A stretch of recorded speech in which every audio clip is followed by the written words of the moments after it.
કેમ છો મજામાં? હું સીમા કિચકુકમાં તમારું સ્વાગત કરું છું. તમે ટાઇટલ વાંચી જ લીધું હશે. આજે આપણે અમૃતસરી પિંડી છોલે બનાવીશું. અમૃતસરી પિંડી છોલે પંજાબમાં ખૂબ જ વખણાય છે અને તે ટેસ્ટમાં પણ ખૂબ જ સરસ હોય છે. મેં તેને પ્રેશર કુકરમાં બનાવ્યા છે. જુઓ કેવા સરસ બન્યા છે મારા પ્રેશર કુકરના અમૃતસરી પિંડી છોલે. આ અમૃતસરી પિંડી છોલે બનાવવા ખૂબ જ ઇઝી છે અને મેં ડાયરેક્ટ પ્રેશર કુકરમાં બનાવ્યા છે તો સરળતાથી બની જાય છે. તો ચાલો બનાવીએ આપણે અમૃતસરી પિંડી છોલે. કપ નાના છોલે ચણાને, બે નાની એલચી, એક મોટી એલચી, બે તજ અને એક તમાલપત્રને 1 કપ પાણી સાથે આખી રાત ભીંજવીને રાખ્યા હતા. જુઓ કેવા સરસ ફૂલી ગયા છે. છોલેને 10 થી 12 કલાક પલાળવા ખૂબ જ જરૂરી છે. 4 મીડિયમ સાઇઝના ટમેટાને મેં કાપીને તેની મિક્સરમાં પેસ્ટ બનાવી લીધી છે. જો તમે ઈચ્છો તો તેની પ્યોરી પણ લઈ શકો છો. મેં અહીંયા 1 કપ પેસ્ટ લીધી છે. તમે 1 કપ પ્યોરી લેજો. 3 થી 4 મીડિયમ સાઇઝના ડુંગળીને મેં મોટા કટકા કરીને તેમાં 8 થી 10 લસણ નાખીને 2 કટકા આદુના નાખીને તેને મિક્સરમાં પીસી લીધું છે. એને ફાઇન મિક્સરમાં પીસી લીધું.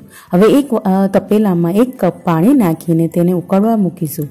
1 કપ પાણી ઉકળી જાય એટલે તેમાં 1 મોટી ચમચી ચાયની પત્તી નાખીને તેને ઉકાળશું.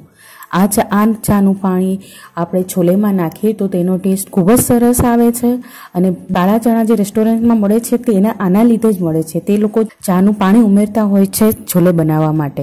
જો આ સરસ ઉકળી ગયું છે, આપણે 1 કપ પાણી લીધું હતું તો 3/4 કપ પાણી રહે ત્યાં સુધી તેને ઉકાળશું.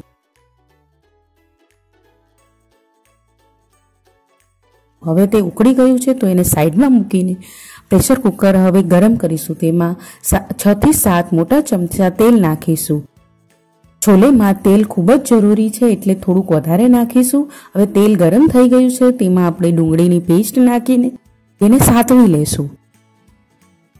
એને 1-2 મિનિટ સુધી સાતળીને હવે તેમાં તમાલપત્ર, તજ, એલચી આપણે જે પલાળવામાં નાખી હતી તે બધું હવે આમાં નાખી દઈશું. 5 લવિંગ અને 5 કાળા મરી મેં નાખ્યા છે. હવે તેને 4-5 મિનિટ સાતળીને આવા થઈ જશે. જો તમને મારો વિડીયો ગમ્યો હોય તો તેને લાઈક જરૂર કરજો.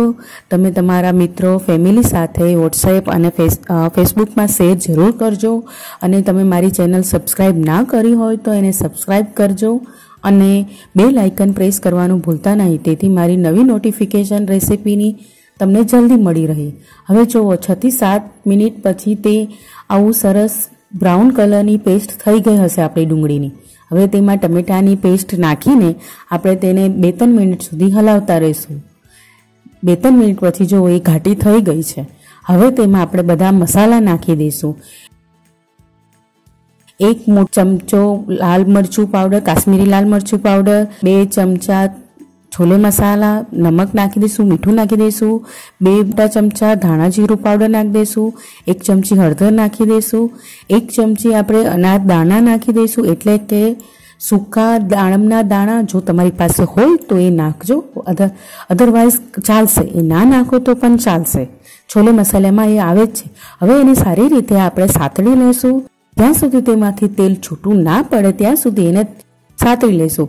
4-5 મિનિટ પછી તેનો કલર બદલાઈ ગયો હશે. જો એનો કલર બદલાઈ ગયો છે. હવે તેમાંથી તેલ પણ છૂટું પડવા માંડ્યું છે. જો તમારું આ પેસ્ટ ચોંટવા માંડે તો તેમાં 3-4 ચમચા પાણી નાખીને પાછું ઉકાળવું. તેમાંથી હવે તેલ છૂટું પડી ગયું છે તો આપણે છોલેનું પાણી સાઈડમાં રાખીને તેને ચણા જે છે છોલે તે આપણે આમાં નાખી દઈશું અને 2-3 મિનિટ સુધી સાતળી લેશું. આપણે જે પાણી પલાળ્યું હતું છોલે માટે તેને સાઈડમાં રાખશું, એને ફેંકશો નહીં. આપણે આમાં પાછા યુઝ કરીશું એને. હવે 2-3 મિનિટ સાતળ્યા પછી આપણે જે પાણી પલાળવા માટે રાખ્યું હતું તે આમાં નાખી દઈશું અને સારી રીતે એને હલાવી નાખીશું. મેં સારી રીતે એને હલાવી નાખ્યું છે. હવે એમાં આપણે જે ચાનું પાણી બનાવ્યું હતું તે આપણે એને ગાળીને નાખી દઈશું અંદર. ચાના પાણીથી તેનો કલર સરસ આવે છે. પણ ચાનું પાણી આપણે ચણામાં નાખીએ એટલે ચણા આપણા જલ્દીથી ચડતા નથી. તો તેના માટે આપણે અડધી ચમચી બેકિંગ સોડા, જે ખાવાનો સોડા કહીએ છીએ, તે નાખીશું અને સારી રીતે હલાવી નાખીશું. જો આમની પ્રોસેસ ચાલુ થઈ ગઈ છે. જો ઉપર બબલ્સ આવી ગયા ને. હવે આપણે પ્રેશર કુકરને ઢાંકીને 6 થી 7 સીટી થાય ત્યાં સુધી એને ચડવા દઈશું. મારા પ્રેશર કુકરમાં 2 કપ પાણીમાં 6 થી 7 સીટીએ છોલે ચડી ગયા હતા. તમારા પ્રેશર કુકર પ્રમાણે તમે પાણી અને સીટી કદાચ મારા કરતાં તમને અલગ હશે. તમે 7-8 સીટી પણ કરવી પડે તો 7-8 સીટી કરીને તેને એકદમ ઠંડુ થવા દેજો. રૂમ ટેમ્પરેચર ઉપર એકદમ ઠંડુ થઈ જાય પછી તેને આપણે ખોલીશું. જુઓ કેવા સરસ આપણા છોલે બન્યા છે.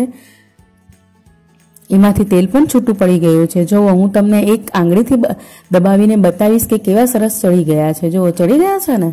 હવે આપણે એને મિક્સ કરીને તેમાં થોડાક દાણા નાખીને મિક્સ કરી દઈશું. હવે તેને સર્વિંગ બાઉલમાં કાઢીને હવે તેને આપણે વઘાર કરીશું.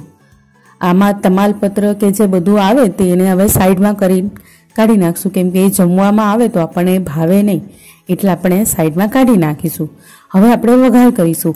1 મોટો ચમચો મેં ઘી ગરમ કર્યું છે. તેમાં આદુ અને મરચાંને લાંબા લાંબા કાપીને મેં સમારી રાખ્યા હતા તે નાખી દઈશું અને તેનો તડકા લગાવીશું. જો સરસ થઈ ગયો ને વઘાર. હવે તેને ડુંગળીની રીંગથી આપણે એને ગાર્નિશ કરીશું અને થોડાક ધાણા નાખીશું ઉપર. તમે આ છોલેને કુલચા, પરાઠાની સાથે સર્વ કરી શકશો. કેવા સરસ બન્યા છે. જો તમને મારો વિડીયો ગમ્યો હોય તો લાઈક જરૂર કરજો. કમેન્ટ અને ફીડબેક્સ કમેન્ટ સેક્શનમાં જરૂર આપજો. Thank you. જય શ્રી કૃષ્ણ.